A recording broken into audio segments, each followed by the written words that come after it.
Hi, I'm glad you're here. We're going to get started. All right. Hello, everybody. This is Sudha Jamthe, and this is the Internet of Things show. And I'm known to be a very persistent person, but I've tested. This is like round 4. So what we do in this show is I'm the author of IoT Disruptions, and I'm crazy about Internet of Things. And I love chaos and get attracted to things that's chaotic and like to demystify things. So I think that's my reason why I'm attracted to Internet of Things, because there's too many things described as Internet of Things, and there's so many innovations and possibilities. So it's super attractive. So today, what we do in the show is we take one topic, bring an expert, have a nice in-depth conversation. So we learn something and we demystify it. So today's topic is connected paper, and we have David Cole here. So I will let David introduce himself because I'm not sure I'm going to do justice to it. Hello, David. Hello, Sudha. I'm going to get my screen back up here. Just a moment. Yes. So I met David at a class that he taught called notebook circuiting. And the idea was you bring a notebook, you draw a piece of art, and you actually use sticky tapes, which are electronic copper tapes and sticky LED on another page, and you light up different parts of your art that you'd created. It was mind-blowing. Very good. Can you see me now, Sudha? I can see you well. I'm trying to get one thing that occurred to me is it would be really good to share a presentation I've got. I just need to figure out how to get my screen sharing. But before I do that, let me introduce myself. Thanks, Sudha, for the invite. It's great to be reconnected. For the people who are watching, I can explain a little bit about how I met Sudha, which I think will tell the story of what I'm doing. I'm working with a company called NextMap, which is a nonprofit here in San Francisco. It stands for New Experimental Music, Art, and Production. And I'm an independent educational developer. I'm a former teacher. I taught English and humanities for 13 or 14 years, and I've worked in tech ever since. And so I work at the intersection of technology, education, and publishing. And I'm looking at putting electronics into notebooks. We're talking about small surface-mount electronics. We're seeing the arrival of the Internet of Things. We're seeing the democratization of production through making technologies and increased access to electronics. We're seeing there's a globalization going on, and part of it has to do with the ability to produce and connect. And I'm looking at things like this as a vehicle for integrating electronics so people can take advantage of the deep knowledge and the rituals and routines that we associate with writing and thinking, and how we're beginning to see embedded objects and hardware and connections happening with those items, and that way of thinking and learning and relating to the world. And I met Sudha about a year ago. You were at the Tech Museum of Innovation in San Jose, and I was there with my colleague Jennifer Dick from NextMap, and we were presenting a hands-on workshop on working with electronics, and working specifically with circuit stickers. And Sudha, we met there, and we reconnected recently about a month and a half ago. And Sudha, your recent interest in the IoT and the whole notion of the connected device and ourselves in relationship to our data and how we engage the world physically and digitally is at the center of this kind of work. And so I'm an educator, and I'm looking at the ways that technology... At that point, David, when we first met, it was about adding electronics to the notebook, but it was still connected to the internet, right? So you were showing me, would you be able to show any of those sites or demos? Yeah. I think what I should try to do is I should try to share my screen. So let me see if I can do that. Because I like the idea of showing the electronics on paper, and then you brought it to life, and now you made it programmable. So it's not just the example of the dandelion picture. You blow it, and then it just comes to life. And there is movement of the light, the circuitry moves around, but it is more because of the Arduino behind it, right? So things like that is one step towards it. I can see your screen now, so I think I see something happening. So that's a good sign. Yeah, it is. Let me try to. Let me see. What do you see now, Sudha? I see crafting with electronics and 21st century notebooking, reimagining literacy and hand learning. Good. It worked. We made it work. Okay. let's go through this, because this is probably the best way to introduce it. I think it'll provide a lot of the context, and it'll go directly, and it'll take us in the direction you're describing. About 3 weeks ago, I was in New York City at Teachers College in the art department. There's a wonderful group in the art department for the art educators, creative technologies concentration, and are looking at the way that digital technologies and familiar studio practices that we associate with art education are coming together. So I was at a conference and I gave this talk, and this is perhaps the simplest way to introduce what this can be. I mentioned I work with NextMap. This is the NextMap 21st Century Notebooking page, nexmap.org. Take a look at that, and look in the education section. You'll learn about 21st century notebooking. Myself, this is what I do. This is the back of my business card. For any educators online or looking at this, you'll recognize a lot of these words. These are the things that go on in education, formal and informal, in school and out. These are the terms that people look at when they're looking at outcomes and looking at engagement models. And I've spent a lot of time doing a whole bunch of work around technology integration and literacy development and student voice. And so this work is very much an extension of that. So the conversation is that innovation really starts at the edges. You're not looking at mainstream opportunities. You're looking at what is really happening on the margins, and how can it what does it mean for it to come closer to the center, and what does adoption look like? An example of this recently happened at the beginning of the month of July, very far away, way up in Kodiak, Alaska. We were invited there by the school district for Kodiak Island. Kodiak Island School District is a place that pulls together a lot of distance learning communities. And we went up there to work with these materials. These are kits. If you're an educator and you're thinking about electronics, kits are a term that have kind of come to life again. These are materials that were sent up to Alaska. You can see a variety of things here. And it represents a real range from traditional paper to conductive thread to multimeters, LEDs. We're really talking about an integrated learning experience with craft and electronics. This is what it looked like. Lower left-hand corner is a picture of an AT-Tiny AVR programmer for programming the AT-Tiny. Those are G-Cheese circuit stickers in the lower left. In the upper right, we're looking at a multimeter. We're doing some testing on conductivity and resistance with different materials. And in the opposite corners, left and right, we're looking at sort of the artistic elements in the world of STEAM, science, technology, engineering, and math, plus the arts, the ways in which these materials can be expressed artistically and aesthetically. We do things like this. These were a couple of science teachers who went outside to see if they could power their notebook with a solar panel. So this is very much an integration of electronics and traditional paper. There's a question, the term we use, and this would have been really nice, and maybe we can reconnect when the other speakers get on. Sudha had made a connection with these wonderful designers at Razorfish who had done this remarkable augmented information project, I guess you would describe it, called a hacked brochure. 2 years ago, we came up with the term a hacked notebook, and what would that look like? Here's so we're not going to have Zono and Simon join us today. That's right. So I'm doing, I saw your show. So tell us all the possibilities, and we'll bring them back to see the brochure separately. Got it. No, I'm eager to hear them when they come back on. But the idea that we're hacking a notebook, we're taking a familiar form. This is $1.39, is this little AT-Tiny 85. And we're dealing with solder, copper tape, conductive threads, and we're beginning to put in functional circuits into a notebook. Question, where are we now? I think that we're here. This is a quote from John Bruner. He's the curator and the person who manages the Solid conference from O'Reilly. He writes a lot and thinks a lot about connected devices and hardware and software and how they're coming together. And from an educator's perspective, this is really what we're looking at. The question I ask myself are, what are the skills we need to address this opportunity? You can make a network thermometer in an afternoon. What do you need to know to be able to do that? And that's a question of authenticity and relevance in terms of education. This is an interesting set of bullet points. This is from the founder of the Scratch programming project, the platform and language, the visual programming language invented at MIT in the lifelong kindergarten group. He and one of his colleagues, Brian Silverman, who's based in Montreal, another one of his students and colleagues work with Seymour Papert at the Media Lab. These are some criteria they use for when they talk about the engagement model for working with kids.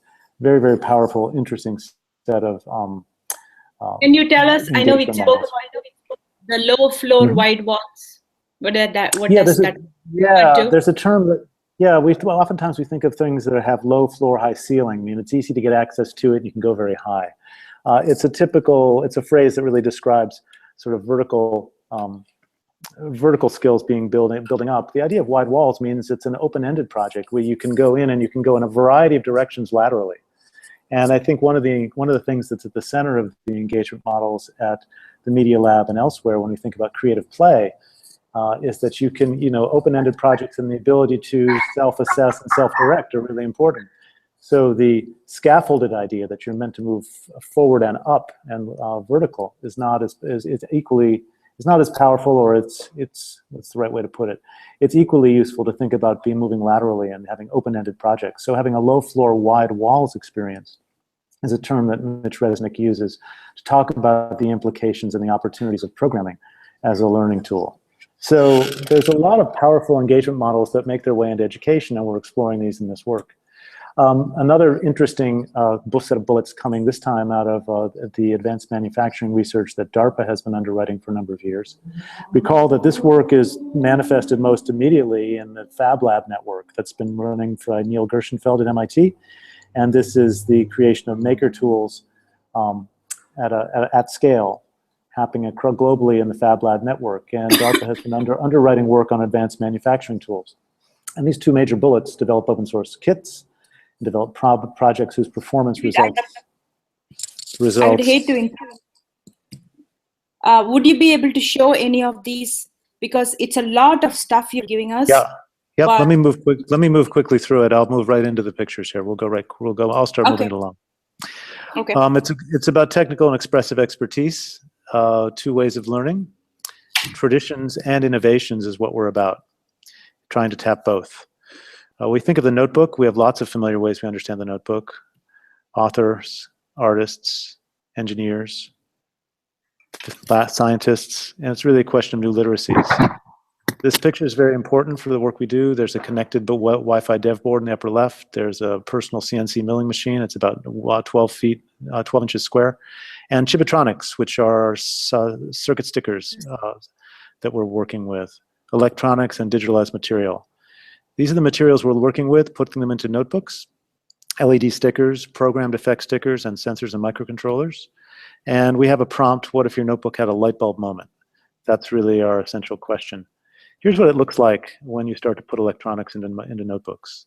Simple art and design, systems thinking design principles, collaborative and participatory. Physical and digital, it's all about production-centered work and the connection between our devices and our ability to reverse engineer, so to speak, some of the elements that are in our closed and electronic systems. We work with curriculum. We develop materials that are about these integration and these fabrication techniques. We work with networks, education networks around the country, and work with people who are looking at innovation and the integration of art and STEM. We also develop resources. This was done last year for a project last summer with Mozilla and the National Writing Project. A lot of interesting material has been thrown off. That picture in the upper right was actually from the session you were at, Sudha, last year. That's a picture of the Tech Museum. We've got a Google Plus community that's more than 500 people. So I just want to say that's from the Tech Museum in San Jose. Yeah, exactly. And we have a Google Plus community that's more than 500 people from mostly in North America and Europe, and it's a very interesting group. So you think of the materials, it's simply this, it's this stuff. It's copper tape, it's a battery, it's LEDs, but as importantly, it's now a question about this. What is code? Many of you probably know about this article that took over the Bloomberg Business Week in the week of the 11th. We're talking about what is creative coding. We're actually looking at C++ that was used to create a handshake between the NOAA.gov API and our book project. We're going to look at that right now. So this was the project, Sudha, that I think got you thinking about the implications of connected paper. We're looking at a handmade book that displays the state of the tide. And essentially, we're turning the book into an IP address. So this is a traditional journal. It has all the attributes of traditional journaling and writing. It's actually a handmade book. It's with our collaborator, Natalie Freed. But this looks very familiar, like a typical journal. And yet also we have these instructions for the Spark Core. What's the Spark Core? Spark Core is on the upper right of this picture. That's the Wi-Fi dev board that Spark.io, which is renamed about 2 months ago to Particle.io, is a hardware company that's building these devices and creating ecosystem opportunities for builders and makers to create internet-connected devices. This is a cell phone battery that was done in a teardown so that the book has a persistent power. And this is a circuit diagram for what is in the book. Spark cord to a rechargeable battery to a string of 5 parallel circuits. How does this work? This little video should play. There we go. So what you're looking at is a visual depiction of a beach, high tide and low tide, and it's a series of lights that are registering at a different point on that beach, which is essentially a graph. The Wi-Fi dev board in the upper right is connected to the internet, and it's registering real-time data coming from NOAA.gov, and it's displaying the state of the tides at a location just north of the Golden Gate Bridge. So this is where we finally got to connected paper. So I want to pause for. So what you showed us so far is how to take a notebook and add electronic circuits to it. And now for the first time, you're showing us how it's actually talking to the internet. It's pulling this data from the internet, and then it's actually flowing into your circuit. So, and since you have this beautiful picture in the front, it comes to life in the form of the wave going up and down based on the tide. That's right. So, when we think of pulling internet information, there was an interesting design question we had when we were talking about how to go about demonstrating this. You can imagine the electronics and what you did last summer, Sudha. It's a static exercise where you're basically doing designing with light. We wanted to figure out how we could demonstrate what does a connected device look like, and how could we do this in a way that's as much about craft and materials that are familiar to us as it is about the technology. We thought, for example, that maybe we should take a picture of our work, post it on one of our social networks, and include a little signal system in our notebook so that when someone comments on it, a light or a noise would go off inside our notebooks, and the notebook would become kind of like a productivity tool, a little bit of a notification. And we thought to ourselves, that's really, that's so totally workable, but frankly, we have enough of our notifications in our really high-end systems in the form of our phones. Let's think differently. Let's pull the information from the internet into our notebook. So one can imagine an open data feed coming from a variety of sources. Could be weather, could be government data, could be parking information, could be travel information, voting data, health data. And we can begin to build... David, you're very particular about the government data and how government is making, the US government is making data open, and how you want to build projects with that, right, to educate, to use that as projects that kids can build out. Can you tell us a bit about that? Well, I think there's a big movement happening now for open government. You can see it there's an organization here in the United States called Code for America, which is a great example of people working towards civic goals. With fixing systems on the municipal side. We talk about open education. That traditionally has meant open education resources, so open source materials.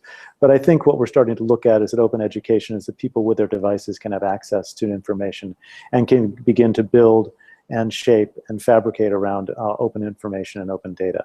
And the maker movement and the ability to assemble tools like this notebook and to build those yourself and to have access to the internet and to begin to pull data down and to broadcast data yourself is really doable. That was that quote from the very beginning of this deck, which said, creating a network thermometer is now a Saturday afternoon project. And so the question is, if that isn't a Saturday afternoon project, how do we engage people authentically with their world and their communities? And what does it mean to create the interfaces and the access to the data archives and the use scenarios that let people really engage this digital information? And early on we felt that this was IoT for education, and I think when you do your next session with the folks on the hacked brochure, we'll see exactly what that can look like from a commercial perspective. And I think the distance between this notebook and that hacked brochure as an artifact or as a product, as a proof point, the distance is really not that great. And there's no reason. When I heard this, David, one of the things, I came from working at eBay and retail. So I saw the Amazon Dash button, which basically are buttons that you have to push to reorder consumables when they finish up. And when I saw this, I just thought I could be looking at a Costco brochure, push a button for an Hawaii deal, and let me order it, or just let me, at least send me information, notification, and give me the choice to kind of go do the buying at that point. I mean, now basically, when we interact with paper, because it's not electronics, there is no way for anybody who's producing that content to know what was interesting, where did we spend more time, what we get in the real time world, right? Where the impressions and the click throughs, now we can get all that. I mean, that opens a whole different world. It's a consumer, it's a commercial world, but I just world of convenience. So I would like to address that at some point, but I appreciate your focus on education and what you're doing here. So So let me see if I can get myself, just to wrap up this deck, there's one little thing this is the tail end of it. So that is the question, what kind of skills and tools and mindset do you need to go from physical and digital back again? I'll just play this while we wrap up on this little deck. This is my colleague, Natalie Freed. She's a wonderful computer science instructor and a fabricator and maker, put together this wonderful little example. This is not connected to the internet, but it shows what the fabrication possibilities are in terms of what we can work with now to understand our physical world and our digital world. It's a small microcontroller that you can program and develop. This is a program function that lets you figure out the system for understanding a simple algebraic function.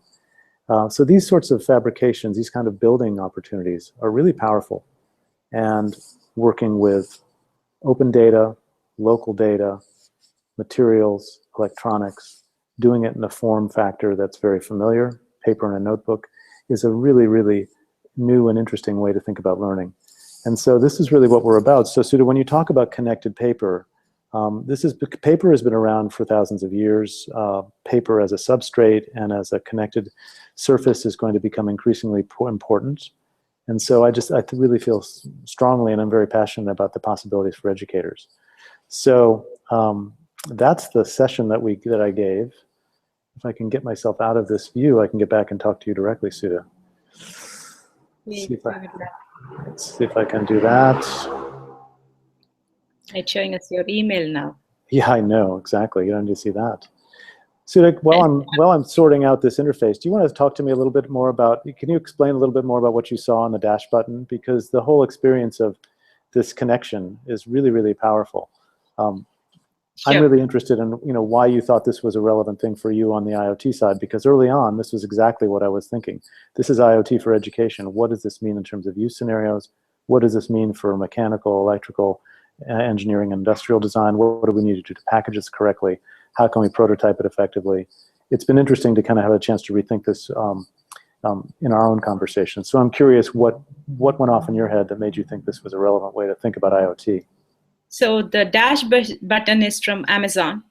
It's just a round, straight button. And what they have, the way they've implemented it is they give a button for your washing machine. So what IoT is doing, I'm excited about IoT because it's very transformative. It's changing how we just live. So what we took for granted, right? We run out of coffee. We run out of, we do our load of laundry and we run out of our laundry detergent, right? And we say, oh, I need to go get a refill. We run out of toilet paper. I mean, there's so many annoying things that, we just say, oh, I'll have to go get it. And we manually go get it, or we try and remember and go buy it later, that kind of thing. And so what Amazon has come with is a button. It's called Dash, Amazon Dash. And you put it on your washing machine, you put it on your coffee maker, your pet dispenser, all kinds of things that gives consumables, which is not fun shopping, right? I like clothes shopping, shoe shopping, electronic shopping, but these things has to be done and it's boring. And instead, now, why do I have to even think about it? So the experience Amazon has put out, and I think this is my personal view, I don't work in Amazon, my personal look at it as a consumer is they are experimenting and checking whether, the adoption and how it's going to work. And they might take it to a whole different level of automation in terms of the user experience. So today, as soon as the item finishes, I press that button. And that actually connects back to Amazon's Dash app, and it orders it, or it's fit for ordering, and I have the control to go back to the app and say, oops, I didn't mean to order it, I didn't want it. But Mhm. the thing is, some things I might buy in bulk, some things I don't even want to think about it. I mean, what's the big deal about ordering toilet paper? Why do I have to think about it? And Amazon is doing this with Amazon as the trusted source. There's Yeah. another company from another IoT company from Stockholm. They have this thing called Flick, Flic, and you should actually check it out on Kickstarter. They have an awesome, funny video, and they have also given the same concept, same button, but you can program the button to do whatever you want. It's not just Right. limited to shopping, and it's not limited to one particular product. But Right. what is fascinating for me is it's a push of a button, so I still have control to do the ordering, and it would just bring it home for me, right? Then Amazon was going to take care. Amazon obviously is making it easier for them to manage their supply chain. For me, I mean, coming from eBay, I just look at this as they are trying to understand my need. So if this is a consumable that I use at some rate, if I'm a big coffee drinker and I run out of my coffee every 3 weeks, they're going to watch that pattern. There's so much power in the data. So Yep. marketer's dream to know what your customer wants and give it to them before they even realize they needed it, and present it at the time when they would want it. And so that part is super fascinating for me. But as an IoT experience, pushing the button made me think all the things that's presented to me is in billboards, it's in magazines, it's in brochures. And so putting a button on my fridge, on my coffee machine, on my everything is kind of change in behavior for me. Though it is added convenience, it is change in behavior. And Mhm. so I was just thinking, when I look at a newspaper or a brochure, if I could press a button and say, hey, I want more information about that how I deal, at the Yeah. point of temptation. Today, there is so much money in ads in newspapers. And we are saying, hey, paper is going to go away, electronics is the new medium. And all those ad publishers are giving those ads and just measuring the impression just by the number of papers sold. They don't know how many people opened the paper, how many people stopped and stared at their particular ad, how Right. many were really interested. And then the call for action of, oh, go to our website or call this number and get information is again friction. I Yeah. might want to do it, and then my real life comes in the way and I'm not going to do it. And Right. so now at the point, and it's natural, right? I'm holding the paper. It's more natural than pushing a button in my point Yeah. of view, Yeah. because I'm already holding the paper and I go, wow, this is awesome. I tap it, and the tapping seems more natural. And the Audi brochure is the living example of that. Yeah. That it just brings life. And Yeah. so I just can revolutionize shopping. I have not thought and other people in other worlds, right, in other industries, of where this would make an impact. But I can see that and so when I talk to you and you made the statement about how it is connecting seamlessly, like we are using paper and we're switching to electronics. It's not this argument of I love this book and I like to read it at my bedside and I'm not reading the ebook. It's not Yeah. that. Right. It's how to make the transition, teach our kids to make the transition so gracefully. I love That's right. that part. That That's right. that part, what you were talking about. I just think there's so much in there. Yeah.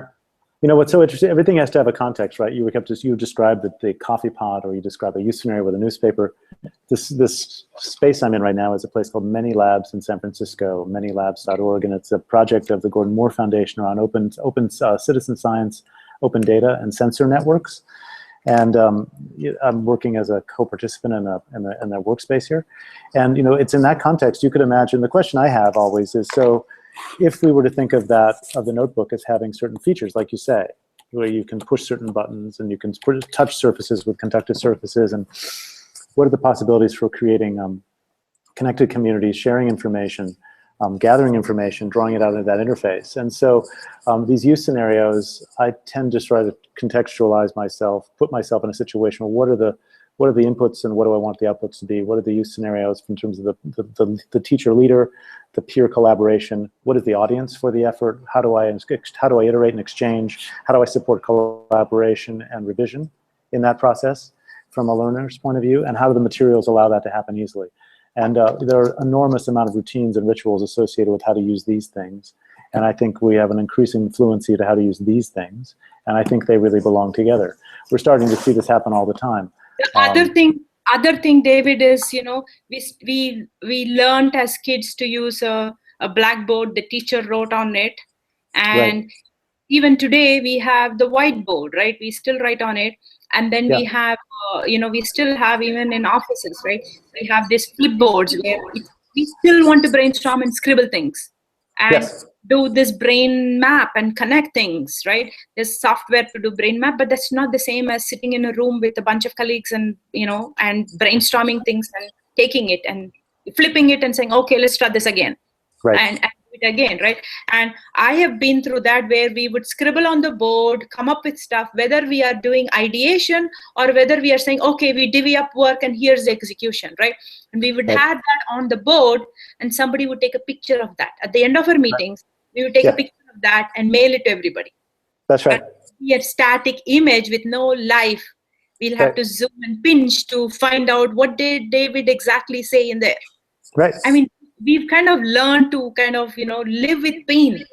And so, yeah, that's right. Technology companies, we do that. So it could be that, our whiteboards come to life. That's right. And, I remember I've always been an early adopter for all kinds of geeky toys. And so there used to be this cross pad many years back, and you could write on it. I think IBM had it, or somebody else. I think IBM had one where you could write it and it would bring it to the PC. But it was their own, it was not a Word document, it was in their own proprietary format.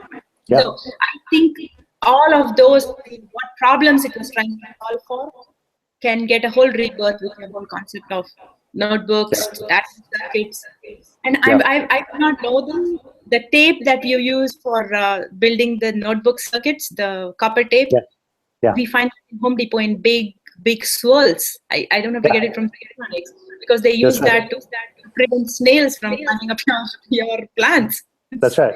That's right. So I was fascinated, and all these things have been around us. We just needed David to come and tell us. Well, hardly. No, it's remarkable. It's really remarkable. It really is. And I think to your point about that hack brochure, which I'm really eager to, I mean, that's remarkable. It's really beautiful. The idea of the app and the integration of the device and the materials and the interaction, it's really, really, something's unfolding right now, and I think it belongs in education spaces. It will make its way there, and I'm really excited to see how that goes. I'm very excited.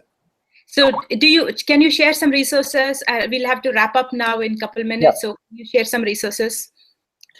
Well, for educators, if you'd like to learn more about what we're up to, nextmap.org is a wonderful, got a wonderful set of resources. If you're curious to explore the electronics that we work with, we went through it quickly, chibitronics.com, CHIBTRONIC, chibitronics.com. So we will add URLs. If you're giving us URLs, we will add maybe as a comment to this. Yeah, I'll put a comment on. I'll just put a list of comments on. Also, if you're an educator interested in seeing what people are doing with this stuff, go to look up the 21st Century Notebooking G+ community. We'll post that as well. Okay. There's just some very, very interesting projects related to how we're putting circuits together. And if you're in the education space looking at electronics, there are in all manner, almost weekly, new projects are coming out connecting kids to devices and to fabrication opportunities. So there's just there's an amazing collection of resources. You want to tell people about the BBC kit that you just shared with me? I don't know enough about it. I did get but it's a fascinating idea, is that, the form factor and the computational power is getting smaller and smaller. If you track these builds, you probably know about the Edison board that Intel does. Everything is getting smaller. You're introducing Wi-Fi components, Bluetooth Low Energy, sensor components as well. The BBC is rolling out a huge initiative. 1 million boards, about this big, are going to be handed out to students. And these are small enough that kids can begin to introduce them as light wearable features on their clothes or on their backpacks. And it's really about habituating us to the fact that our devices are everywhere and we can work with them. And they aren't closed technology.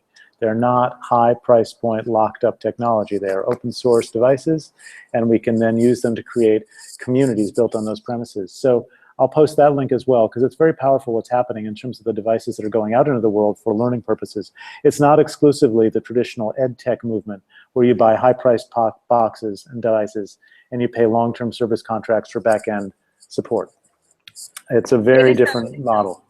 There is a Kickstarter going on right now called JewelBot, and it's a friendship bracelet for teens or tween girls. Yeah. And programmable. It's programmable, and it's connected to an Arduino. I think it just connects, lights up, and talks to each other. And then they can program it to send messages and do more funky things. It's just amazing how you can introduce kids to code. It's like writing or scribbling, right? Without even thinking coding and language. So I think that's our time today. So we need to wrap up. Thank you, David, for inspiring us. And thank you for putting up with all our attempts to start again. It was worth the wait. So thank you so much. And let's share the links. I'll be in touch. Good Thanks, enough. everybody. Thank you, everybody. Thanks so much, Sudha. Bye-bye.